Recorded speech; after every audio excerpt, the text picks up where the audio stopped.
Og spillet fint rundt her. Lidt heldig selvfølgelig for et Melius med afslutning. Slår jeg godt til den, vingbakken. En rigtig fin sekvens for Vejle, det her. Altså, det korte spil, samler bolden op og sparker for en spidsvinkel. Altså, det er det, der skal til for Vejle, ikke? Altså, at føle, at de er i kampen, de er fremme på banen, og de får sendt en god afslutning ind her. Godt sparket. Ja, han glemmer sparket også godt taget. Den går igennem, ikke sandt? Meget, meget heldig, at der ikke er en spiller derinde. Jeg tror faktisk, det er Provskov, som står meget tæt på, ikke lige at kunne sætte hovedet til. Au. Det er godt sparket hjørnespark, det der. Kanon godt sparket. En af skruet først står stærkt derovre, ikke? Og der så vi netop, synes jeg, Jakob Rasmussens evne til bare at bevare roen dernede med sin venstre ben. Bygger op via Divkovic, som i øvrigt gør det fremragende i den situation ved at komme ind over midten. Og så sætter de en omstilling. Skal afslutte med venstre, skal han ikke det her? Er det ikke det? Jeg tror ikke, han har så meget lyst til. Så går Brøndby også op og bryder spillet lynhurtigt. Jakob Rasmussen igen, der gjorde det. Lige til tælling. Godt læst den lange aflevering her. Den bliver snittet videre. Og så opsøger han det her i en løbeduel. Selvfølgelig skal der være lidt mere opmærksomhed omkring det løb. Altså, Jakob Rasmussen reagerer lidt sent igen. Kvistgaard laver en forfinte. Altså, han ved godt, at han trækker Albin Tosa med op i banen, og så vinder han rundt og løber, og så må vi jo se, hvad det er, der sker. Så kommer her, laver en forfinte. Der rykker han væk. Ja, det er jo... Ja, det... Jamen, jeg vil også bare sige, hvis han vil ud og spille indsatser i fodbold, Kvistgaard, så rejs dig op og spil videre. Ja, så er det heller ikke voldsomt, vel? Nej. Kom nu videre. Så bliver det en svær og besværlig udlandskarriere. Men der er vel også nogen, der laver lidt skuespil i udlandet. Ja, jo. Ja, og det vil også sige, at han stopper ham jo ureglementeret. Rivera, som er jo også en god vingbak, men som ikke har helt den samme fart, synes jeg. Den der 1-2.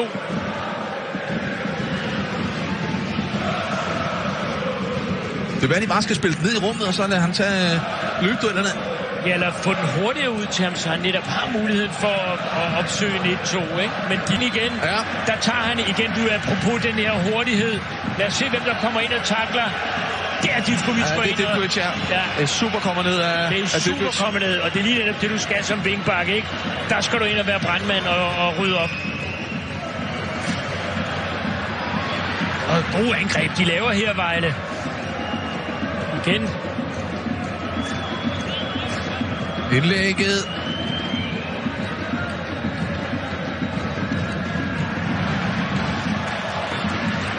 Det må man rose dem for, Vejle, fordi det er også det her med, at når de skal accelerere spillet og køre det op i det højeste tempo, så lykkes det for dem. Og anden gang, ikke? Vi virkelig spiller lige op i til det baghoved. Der bliver annonceret minimum 2 ekstra minutter til den her første her. Der kan vi altså godt allerede nu lægge lidt til. Prøv at se her, han er ikke langt fra.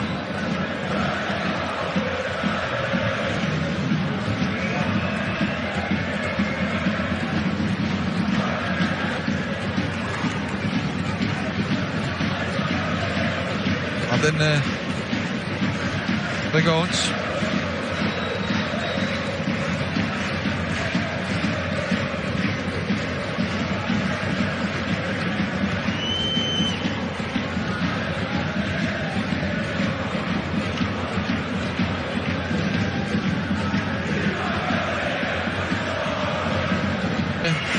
Oliver Provskov.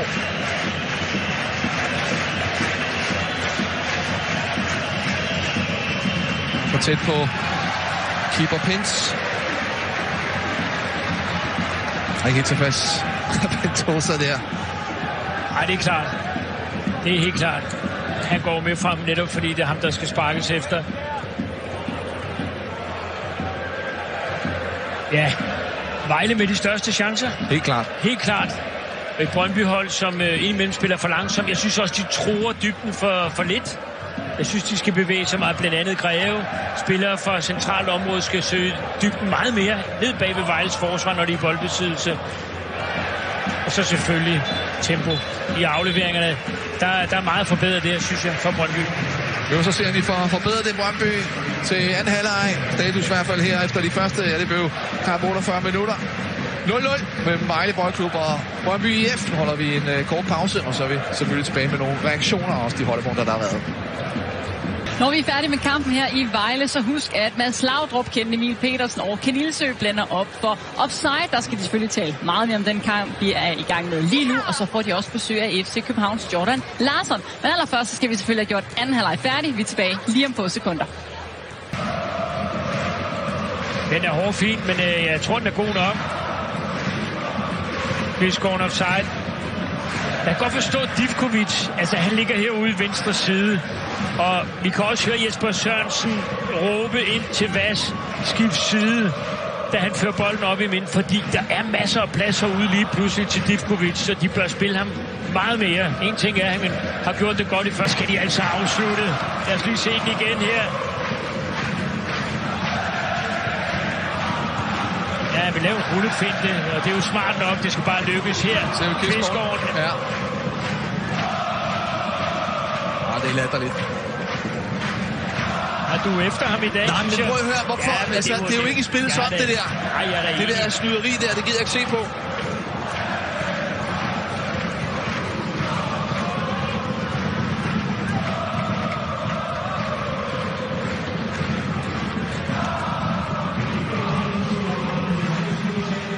Der ser vi Ørnesbakker ikke meget. Der mangler op for Jakob Rasmussen, han kommer ind og får stillet til bolden. Han er jo en kanon god spiller, Kvistgaard. Ja, der er altså tilskuerrekord her på Vejle Stadion i aften. Det er en stor aften for Vejle Boldklub. 10.408, den tidligere rekord, det var 10.254. På den, så han får et hjørnespark ud af det her. Masser af fart på at blive skubbet i ryggen. Der sætter han lige foden på i forventning om, at han kan få det her hjørnespark. Eller måske det indkast, men smart nok.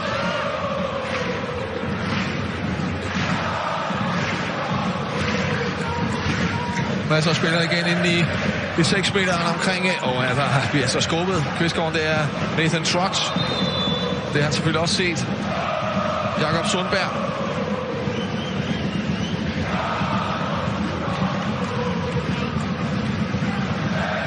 Også Ekheim og Albornoz, der bliver kaldt hen.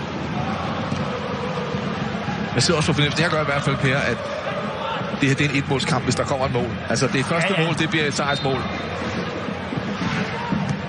Pas med hjørnesparket. Godt indlæg. Trotz, kan de komme afsted i en omstilling. Den samløber han afsted. Tobias Lauritsen. Stærk, teknisk spiller. Arbejdsom, som de fleste japanske spillere er. Og var der stenhamrende hårdt, men også en teknisk meget velfunderet spiller kommer ind i stedet for Kvistgaard ved næste spilstop. Spændende at følge ham. Han hedder Suzuki, må man gerne være hurtig, ikke? Og det tror jeg også, han er hurtig fødder. Divkovic. Det er godt indlæg. Køligt. Albornoz. Ud med Kvistgaard, og altså ind med 21-årige japanske Yuito Suzuki. En forspiller i Strasbourg, hvor han fik lavet et enkelt mål i 3 kampe. Japansk U21-landsholdsspiller.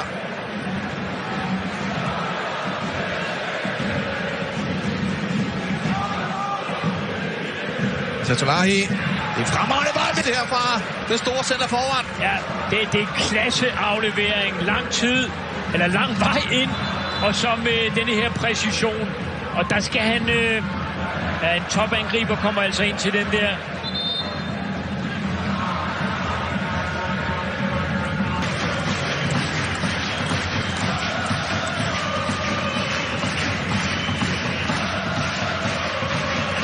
Ja, de kan også godt fornemme det her på Vejle Stadion. Vejles fans er... Det kan altså godt blive en sejr, det her, hvis de kan holde kadencen. Også fordi jeg synes, at Brøndby lige nu går... Altså præcision i afleveringerne, men også det her med at køre spillet og kontrollere det. Det har de altså ikke styr på lige nu. Uden for i en unaturlig position, gør sig unaturligt bred der. Igen må vi sige. Det er for kort afstand, det er for kort afstand. Han har ikke meget at gøre, men altså... Den holder altså, Jonas. Men jeg bliver bare aldrig vild med det strafspark. Det er jo handsreglerne, der bliver helt ja, fordi altså, stakkels Velkov, altså... Ja, det er enormt ærgerligt, selvfølgelig for ham. Det er hammer op på armen, men han gør naturligt lidt unaturligt bred der. Og det er... Omar Janfo, der skal se, om han kan komme i gang med målscoring i den her sæson. Han har altså ikke scoret endnu.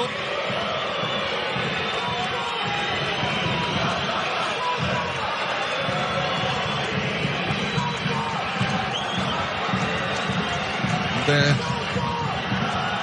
selvfølgelig Sundberg, der lige skal tjekke for hånd på bolden. Det er jo så... og den står til troen, og så kan vi line op til straffesparket. Ikke noget bare på den. Omar Janfo. Og han scorer! Han vælger den rigtige side. Nathan Shots, men så er han endelig på tavlen i den her sæson, og hvilken forløsning for Omar Janfo. Og kæmpe jubel i Brøndby-lejren. På vej mod tredje sejrtræk. Nathan Trott, han går til den rigtige side, men den er hård nok, får fart nok til at gå ind, og sikke en forløsning for ham. Og med Janfo, som der har været sat luk på ham meget i forhold til præstationerne. De mangler afslutninger, manglende mål. Det der kan måske give ham et nyt rygstød. Men utroligt nok ikke, fordi kommer så lidt ud af ingenting. Selvfølgelig en fejl i forsvarsspillet. Den får lov til at shoot igennem forbi en 3-4 mand derinde i feltet. Og så uheldigvis det her straffespark. Han er helt derude, Trots. Han er helt derude. Det er ganske glimrende. Han har hånden på. Ja, der er ikke meget, der mangler, og han bliver faktisk taget ud nu. Og mod Jan får det så Oscar Schwartau, der kommer ind. Og det hygger sig. Brøndbys fans bruger mod endnu en sejr. Og lige nu op på tredjepladsen i Superligaen.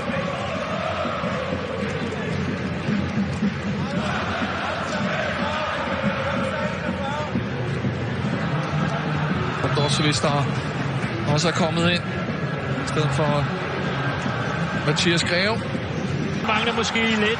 Svartov, klasse det her. Holde tempoet op mod Albentosa, og så lægge aflevering ellers på det rigtige tidspunkt. Der.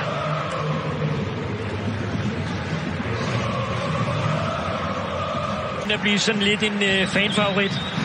Ja, fordi det her med, at han bevæger sig rundt i spillet. Han går lidt dybt, og så går han ned i banen. Han er... Suzuki og Wallis.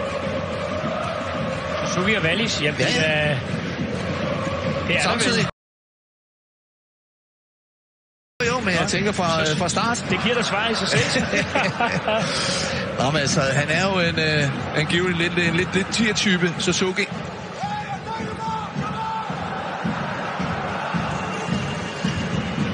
Nu se, om de kommer til at starte en kamp samtidig, de to. Med at vaske med Østbarket. For ikke klidder den her mulighed til Alves. Det er lige det sidste, der mangler på stopperen.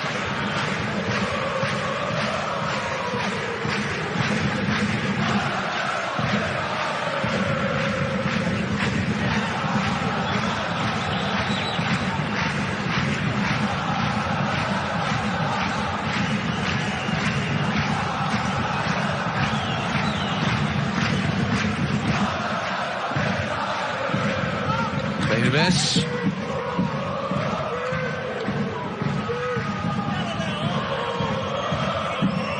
Det er Sørensen, der er utilfreds med en holdsituation, men Wallis bliver holdt tilbage, og så er der mulighed for at komme afsted her fra Vejle. Glimrende situation for ham her.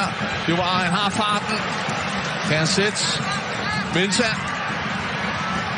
Og Mensah, der lige før det bliver farligt. Og Dorsevic. Suzuki. Et redskab der. Og den, det kan godt være, den bliver fløjtet. Men inden der kommer en afgørelse på det, må jeg også sige, de gør det godt, Vejle, i denne her sekvens. De får slået indlæggene, de kommer fri på kanterne. Men det er den der bevægelse, der kommer. Ja, det er ikke det, den rammer i første omgang, det er den bevægelse, der kommer. Ikke? Han slår ligesom til den. Ja, det kommer lige der efterfølgende, hvor han måske lige chattet til bolden her. Det er den bevægelse. Det skal jo være klar åbenlyst. Han døver den altså ikke i første omgang. Hvad gør Sundberg her? Straffespark! De får det! Vejle Boldklub! Wallis er ikke tilfreds, det er Alban Tosa. Og det er jo den bevægelse, der gør udslaget. Det er det. I første omgang ser det ud, som om den bare er ind til kroppen, og han kommer levende fra det, kan man sige. Men jeg må holde dig op, du. Dramatisk. Ja, det må vi sige.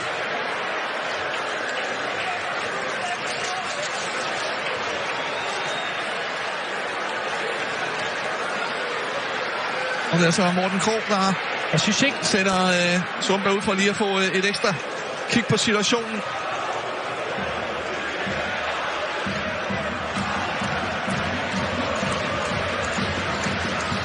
Og de kan sikre sig deres første point i denne her sæson nu.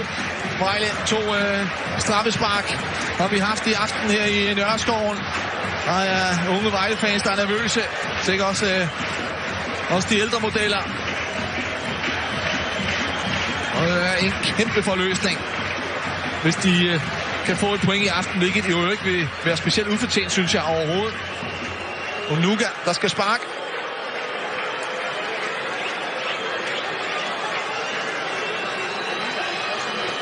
Pres på ham. Han scorer sit 4. sæsonmål, hvis han får lagt den i nettet her. Og Nuga. Og det redder han! Så debuterende Brøndby-keeper. En eventyrsfortælling. Patrick Pence debuterer. Og med den her redning er måske med til, at Brøndby de tager 3 point med hjem. Hvilken debut af østrigeren, må vi bare sige. Suzuki, skal de definitivt lukke det her, Brøndby? Svartau får ikke bolden for Suzuki. Der er lidt supergris over det der, synes jeg. Ja, altså, Suzuki skal selvfølgelig spille Svartau. Han kommer i højt tempo, den skal bare lægges til ham, så er Svartau fri. Men det er ikke det, der er vigtigt lige nu, det er det redde straffespark. Ja, må det ikke.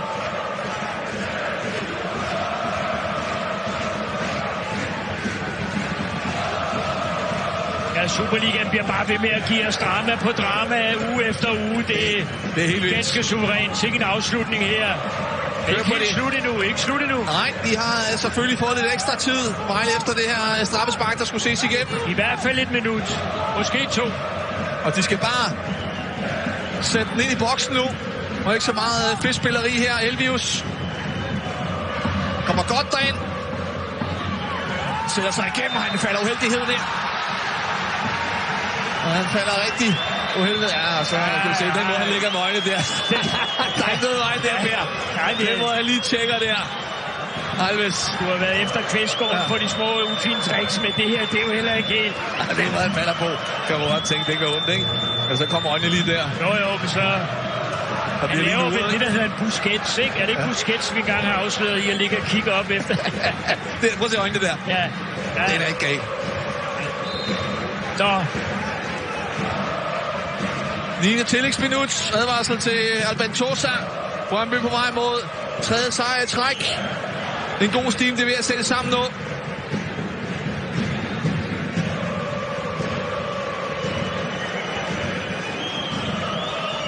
Alves. Absolut sidste udkald nu. Dramatisk afslutning igen i Superligaen. Og Sundberg. Jeg synes, han har dømt en rigtig, rigtig fin kamp. Svartau får ikke lagt den ordentligt af. Og Mensa, de får et frispark her. Vejle Boldklub, 10. tillægsminut. Albentosa.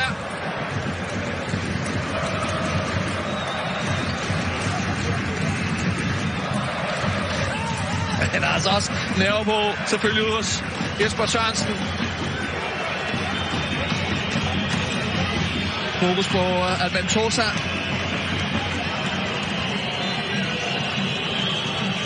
Barry, der lægger den ind mod Albentosa. Afvist i første omgang Brøndby.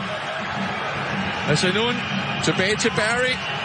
Ind i boksen igen. Albentosa taber duellen. Suzuki, der losser den væk. Kigger ikke på uret. Sundberg. Så kan de lukke det her. Svartau. Ind under målet her. Svartau sparker over. Kæmpe chance til teenageren. Det er vildt. Det er en stor chance, men han skal roses for løbet, fordi det er fremragende noget frem til den der. Også godt spillet ind af Radosevic. Det er ikke slut endnu. Ved at duellen. Juvara og Nuga. Men Pence så får en debut, han aldrig nogensinde vil glemme. Ja, det er ham, der bliver overskriften i morgen. Eller i aften allerede. Fordi det her, det er jo klasse. Under så stort pres. I øvrigt gjort det glimrende. Der bliver flot af her. Jesper Sørensen og Brøndby vinder med 1-0 over Vejle Boldklub. Og den store held, det er altså den debuterende østrigske målmand, Patrick Pence, som redder